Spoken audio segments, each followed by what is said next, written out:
He ara pukenga, he ara tōwhiro, hei whakamana māta waka kia ora. It's Sarah here for our latest video blog. This month we have a focus on International Social Workers Day, which is respecting diversity through joint social action.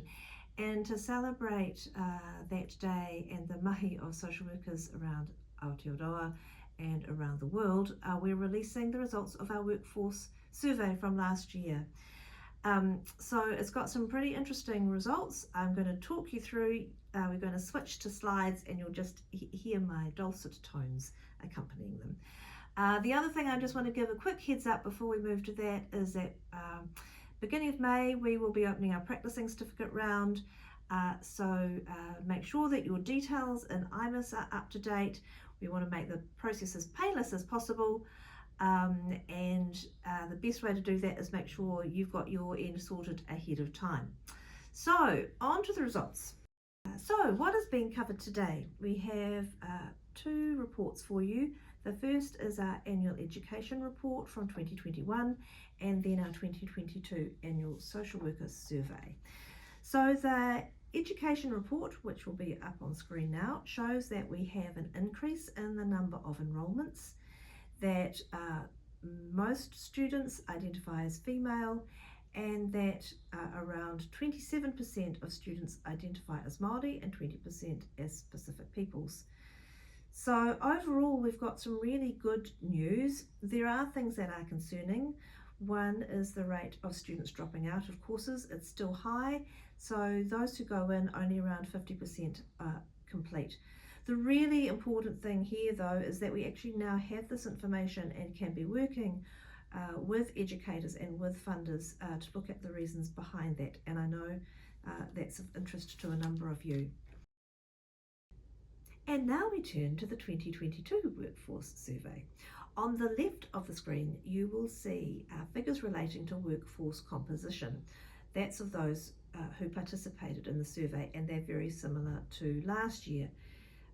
For that, most social workers who participated were aged between 40 and 59 and identified as New Zealand European. On the right hand side of the screen you will see some facts relating to workforce sustainability, and that's around average earnings, the fact that people are in the profession because they want to make a difference in people's lives, but also that nearly 15% are planning to leave the sector, with the most common reason being retirement. The next slide is divided into three columns: knowledge and skills development, employer support and supervision, and standing of the profession. On the left hand side we show the feedback that we have had on what people are seeking in terms of professional development. They relate to social work practice with Māori and ethnic communities and understanding legislation and policies affecting social work. In the middle column you will see that 90% of participants said that their employers had supported them during COVID, which is fantastic. Around 50% of all participants said employers provided them with professional reflective supervision, training and skills development, and that is something that we will be wanting to work with employers on, boosting that number.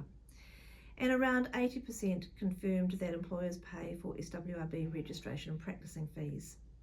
On the right hand side we have standing of the profession. You'll see that almost 60% of respondents have said that the status and standing of the profession has improved with mandatory. It'll be really interesting to see how that tracks across time, and as mandatory beds in, whether that number increases. The other issue that was raised, and it won't be a surprise to anyone in the profession, is the issue around recruitment and retention and social workers and pay parity. Since the survey was conducted, there has been considerable progress in the pay parity space for those in the government funded sector. I'd encourage any of you who work with NGOs to be talking to your employer about whether they have been talking to the Public Service Commission about their work and whether they are eligible to participate. That was a run through of the highlights. I just want to finish by saying Happy International Social Workers Day. Thank you to everyone who participated in the surveys. Please participate in this year's, and thank you for all the mahi that you do. Mā te wā.